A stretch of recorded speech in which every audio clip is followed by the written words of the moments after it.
Assalamualaikum warahmatullahi wabarakatuh. Alhamdulillah rabbil alamin wassalatu wassalamu ala asyrafil anbiya'i wal mursalin sayyidina Muhammad wa ala alihi washabbihi ajma'in. Selamat jumpa lagi sahabat-sahabat dan teman-teman dalam program kita membincangkan hukum-hukum tajwid dalam juzuk yang ke-11, iaitu berkaitan surah yang ke-10 surah Yunus. Ayat yang kita akan bincangkan ialah ayat yang ke-68. Untuk itu sila tumpukan perhatian sahabat-sahabat semua. Di papan putih belakang saya terdapat ayat tersebut dan saya berada di depan papan putih itu akan menjelaskan tentang hukum tajwid yang terdapat padanya. Kita mulai dengan ta'awuz atau isti'azah. A'udzubillahi minasyaitonirrajim. Bismillahirrahmanirrahim. Baik. Perhatikan dulu pada di sini. Kita terdapat mat asli di sini ada idgham samsi dibaca dengan nipis kerana ba baris bayar bertemu dengan kalimah Allah itu.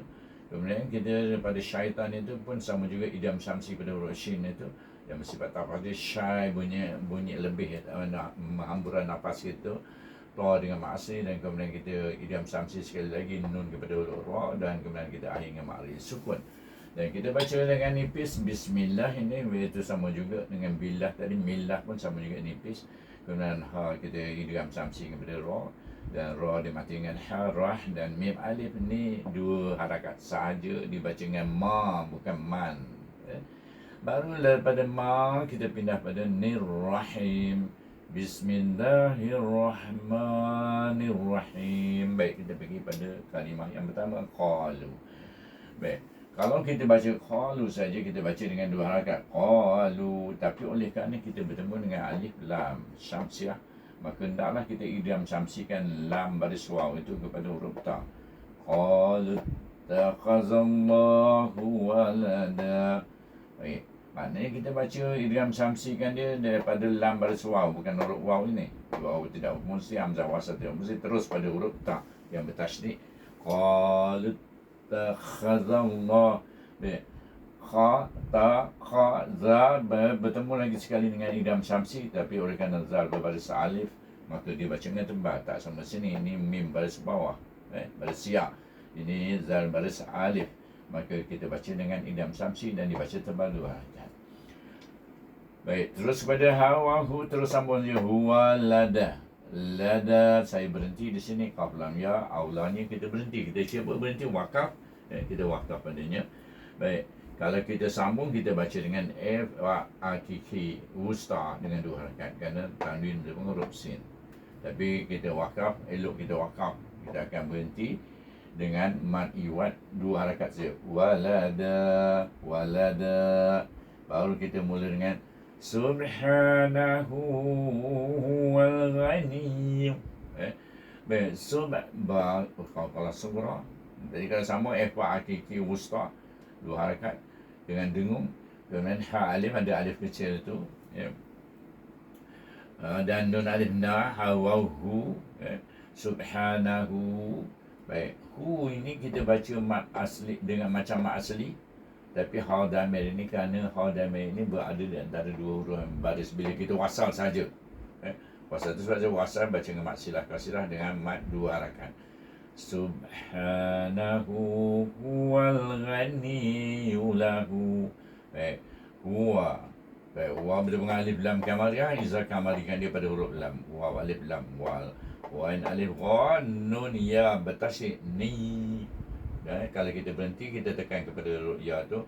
Kalau kita sambung huwal ghaniyyu lahu ma fis samawati. Baik, maknanya kita baca dengan mat silah kasirah, ha baris waw tambah huruf waw kerana dia berada antara mim tadi, antara lam dengan mim yang berbaris, bukan hamzah. Kalau hamzah dia baca mat silah tawilah panjang lagi. Baik, pergi kepada ma. Mim alif ma mat asli. Alif sebelum ni dapat beralif, fi pun sama juga. Sebelum dia dapat huruf ya, tapi kita oleh kerana dia bertemu dengan alif lam samsah, kita tak baca dengan mat, kita terus sambung fa yasin. Fis ma fis samawati. Ma sini ada alif, waw sini ada alif, baca dengan maksi dua-duanya, dan ti digabungkan dengan wama, ti wama ma fis samawati wa ma fil iaitu berakhir dengan huruf dad. Makna kita mesti berakhir dengan terangkat kata. Pertama wama ma'asi dua harakat, fi itu izah kamari kepada huruf lam, dan hamzah adalah huruf kamariyah. Hamzah alif ra out dengan tebal, dan kita akhir dengan dad, iaitu angkat pangkal lidah, letak tepi lidah ke geraham atas. Fil out.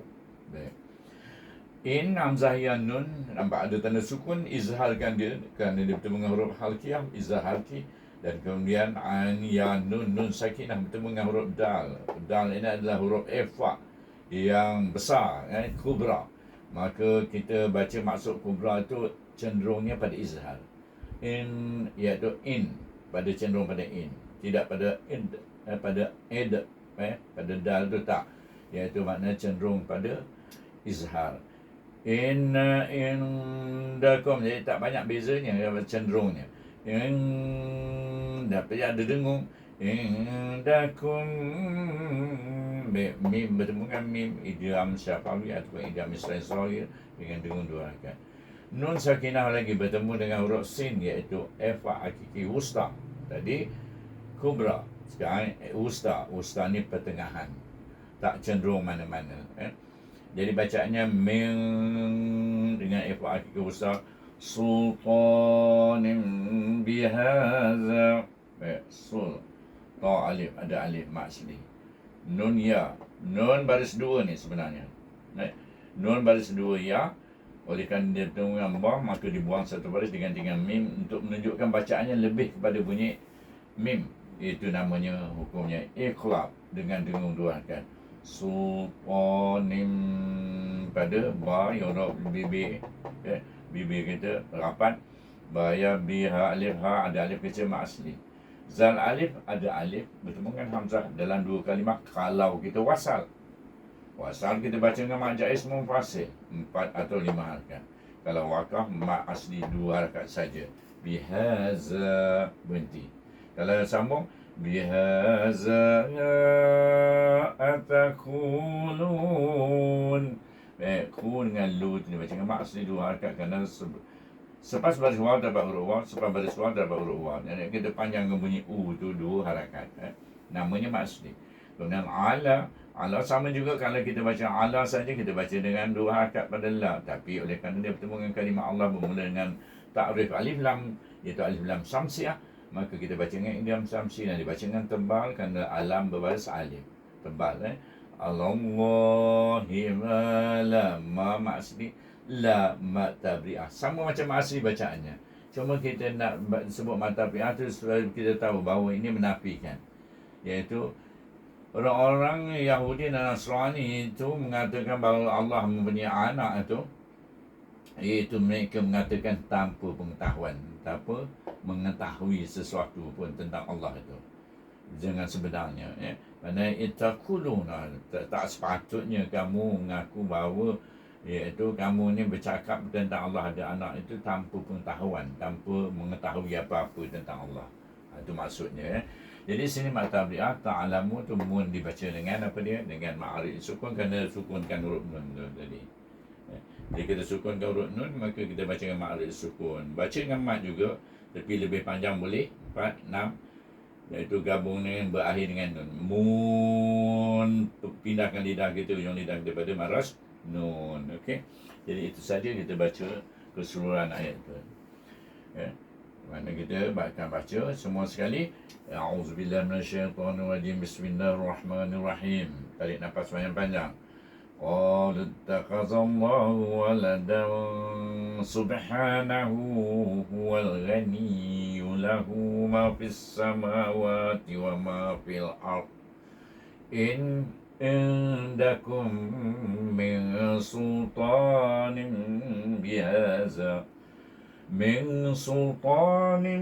bihaza atakuluna 'ala Allahi ma la ta'lamun. Ya, apa maksud ayat yang kita baca?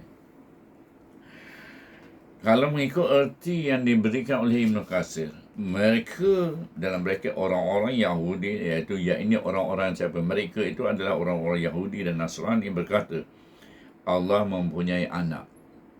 Jadi apa Allah kata? Maha suci Allah itu dialah yang maha kaya.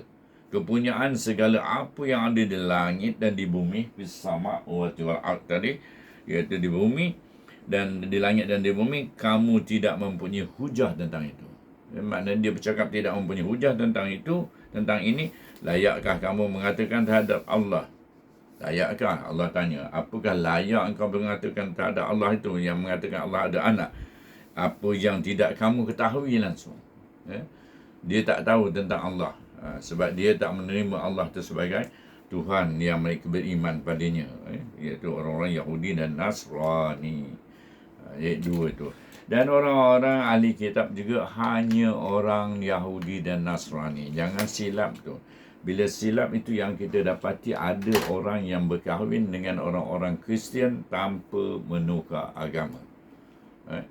Dia bukan ahli kitab. Kalau dia orang Cina masuk Islam, masuk Kristian, menganut agama Kristian, dia bukan ahli kitab. Ahli kitab adalah kaum disebut oleh Nabi, disebut oleh Allah dalam Al-Quran, iaitu dalam wahyunya orang-orang ahli kitab itu adalah orang Yahudi dan Nasrani saja, kerana mereka ada menerima kitab Taurat dan juga menerima kitab Injil sebelum Al-Quran diturunkan ataupun sebelum Nabi Muhammad SAW. Itu ahli kitab.